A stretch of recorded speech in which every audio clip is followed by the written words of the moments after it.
I'm Iman. I'm 25 years old. I'm an English teacher and in a junior high school. I teach basically eighth graders this year. My English is from TV. I learned the basics at school, but I watch a lot of English series, American series, and American movies. Friends, a lot. Desperate Housewives and Grey's Anatomy. I was looking for about women bridges peace, and I thought, okay, that's interesting, and just women and in English. I didn't think it would be that interesting. At the beginning, it was just a course, but the first meeting when we came, it was like a big surprise. It was amazing. In the first meeting, we talked a bit about ourselves, about our lives, and we started talking about gender issues and about how we women, does it matter if you're Jew or an Arab? We were women, you're women together, and we had these women issues, and we are going to fix our issues, like gender issues, and how the society makes us do something. And it just opened my mind. After the first meeting, I went home and I started talking to my husband. This is should be something, should be different, and what about this and what about that? And I told him, this course I'm gonna take is gonna change a lot.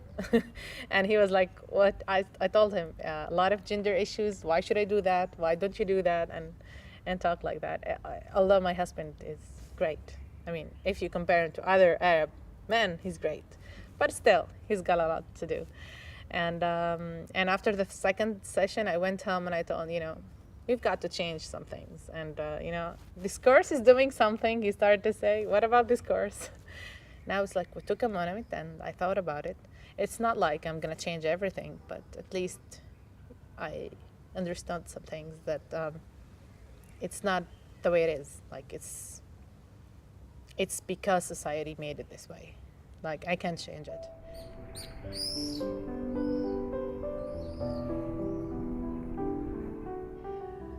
When I was 15, my father passed away, and my mother was, I don't know, in a mess. And I had to take care of the house. That was the beginning. And I was an excellent student at school, and I had to manage between both. Then, after a month, my brother was killed. Yeah, and that's when growing up very fast started. My brother was killed because some guy who sells drugs was trying to sell in our neighborhood, and he told him to just get out of the neighborhood. And he said, if you're a man, just follow me. That's it. That's the scenario. No more than that. He followed him. He had two friends with him in the car. When my brother stopped in the middle of the town, he stopped his car. He got out of his car, and two men just hold him like that, and he snapped him in the knife 6 times. And then my mom was totally destroyed. And then the atmosphere in the house changed. Like, I couldn't laugh in front of my mom. I couldn't tell her that I'm gonna go somewhere fun. I mean, fun. Just telling a joke in the house was forbidden, and that wasn't just for like a short period. It was taking a lot of time, and so suddenly you think about every move you do. Going to higher education was a fight for me. Was a battle. I mean, my father was dead, and my brother was responsible for me, and he was against women education. That's it. He's just against women education. You're not going to go to higher education. He used to say the sentence that if you go there, and I don't know how this is going to change you, and what ideas you're going to have, and people you're going to be with, and so maybe you will change. And he was very religious, and he was afraid that I'm going to be less religious or something. And I told him, if you are just going to let the religious girls not go to higher education, who's going to go to higher education? people who are not religious, and women who are not religious, who know nothing about our religion, will go to higher education, okay, and they will teach your kids. And who's gonna be the model for your kids? Those. Not because the women who are religious, or women who you think are right, stay at home and don't share that with others. And I was an excellent student, and I wanted to go to university. Ever since I was a little girl, everybody asked me, what do you want to be when you grow up? I used to say, I want to be in university. I mean, the answer itself was crazy. I just wanted to go to university. I just want to study something there. And I couldn't go to higher education. My brother was against it, but lucky for me, my father's only will was that I go to higher education. He told mom that Iman is a very excellent girl, and she wants to go to higher education, and it's your responsibility to let her go to higher education. And that's the only thing that made me go. My mom told my older brother, your dad's will was that she goes to higher education, and she will go. And then the conversation started a little bit to change, and he agreed that I would go, but not sleep, not go to Tel Aviv, or to not go and live there, go and come back home. And I did. My father always had many Jewish friends, and he used to tell me that anybody is just a person. There are people just like us, and I can tell you stories, and my mom used to say this sentence, I can tell you many stories about bad Jews and plenty others about good Jews. They're just like us. Some of them are bad and some of them are good. And I grew up with this idea that maybe I hate the idea of the state of Israel and how it's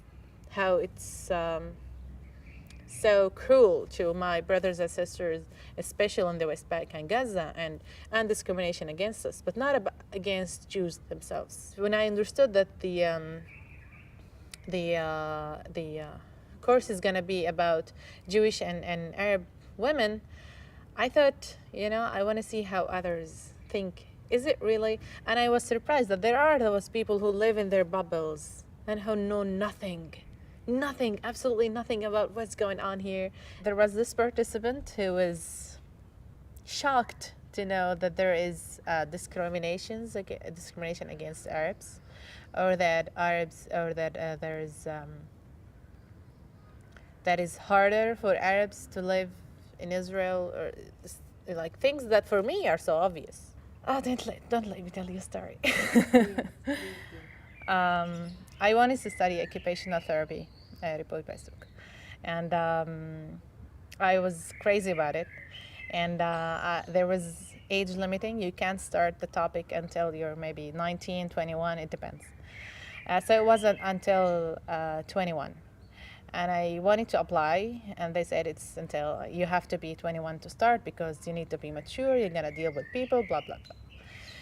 So I can't. I'm in an Arab society. My mom, my family was very traditional, and if I'm not gonna start higher education, I'm gonna get married. Somebody. So I had to start. I was looking at the Haifa University guide, and I have to tell you this, that I was pissed off, sorry for the word, when I saw that there is a program for occupational therapy that starts when you're 19, but only for Jewish religious girls. So I was absolutely angry about it, because why can't I have everything? Why am not equal? And the problem is that in Israel there is this state that all citizens are equal, and Arabs, there's no such thing as discrimination against Arabs. It's not out there, but it's there. It's just so hidden.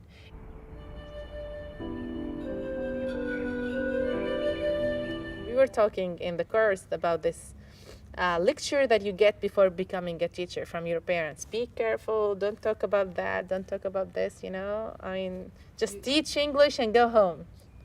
I can't forget that lesson. I taught a text in the book that's called two views for the same news, okay? And I told them that if you hear the same, if something happens, the same bomb, okay, is somewhere, and you open your TV, will you hear the same story in different channels? And there was this silence for a moment, and they started saying like, no, if you open this like in an Israeli channel, I wanted to motivate them. Then I said an Israeli channel versus Al Jazeera, for example. And they said, of course it's going to be different. And how it was different? And we had this conversation that it's the same news. It's something, the same thing happened, but it depends how you tell the story. And I got out of the lesson, and the teacher said, the teacher who was responsible for me said, please don't bring things like that up again in the school. And I was like, why? But I mean, it was like strict line. And I said, okay, not. But I was like, why? They should think about it. And they should know that it's not, they don't have to believe everything. And it was there. It was the perfect opportunity to say that you can hear about the same story, but in a different way. And I was afraid. Then I was like, is it really still that way? Can I talk about politics or not? And I'm still careful. I mean, a little bit.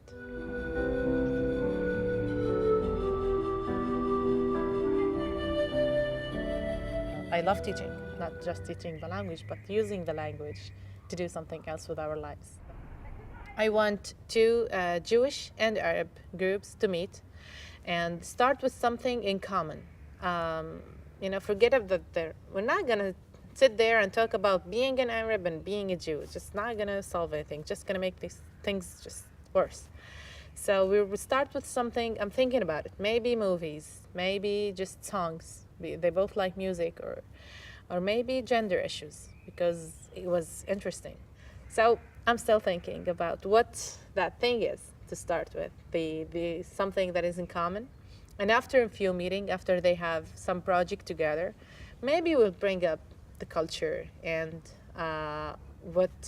something that you discovered about your friend, maybe from talking to each other, that shocked you, or we do some activities. We have many activities that were shown in the course. I mean, things that show the differences or show things that in common.